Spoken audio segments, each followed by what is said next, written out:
صبح جلدی اٹھنے والے انسان کو کبھی کوئی بیماری نہیں گھیر سکتی۔ بدن کی بدبو نہیں جا رہی ہو تو پانی کے اندر عرق گلاب شامل کر کے نہا لو۔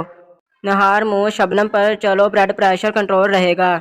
سر کے درمیان والی جگہ پر مسلسل دبانے سے دماغ کو سکون ملتا ہے اور بلڈ پریشر قدرتی طور پر کم ہوتا ہے۔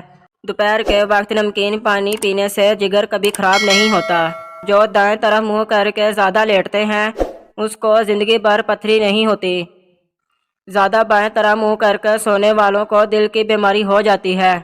زیادہ لہسن کا استعمال وزن کم کرتا ہے۔ چہرے پر جھریاں آنے کی اصل وجہ زیادہ ٹھنڈا پانی کا استعمال ہے۔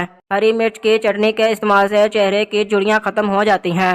نیم گرم پانی پیو، دماغ تیز کام کرے گا۔ کولیسٹرول بڑھ جائے تو بھنڈی کا سالن کھاؤ۔ ہمیشہ بہترین اور اچھی زندگی گزارنی ہے تو صدقہ کرنے کی عادت اپناؤ۔ اگر اپنا صبح کا ناشتہ زبردست کرو گے تو آپ کی عمر بڑھ جائے گی۔ نہار منہ ایک کیلا کھا لینے والے بندے کی جسمانی کمزوری دور ہو جاتی ہے۔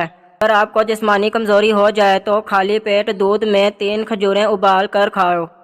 تلی ہوئی چیزوں کے زیادہ استعمال سے چہرے پر دانے نکل آتے ہیں۔ ماش کی دال کھاؤ گے شوگر سے بچے رہو گے۔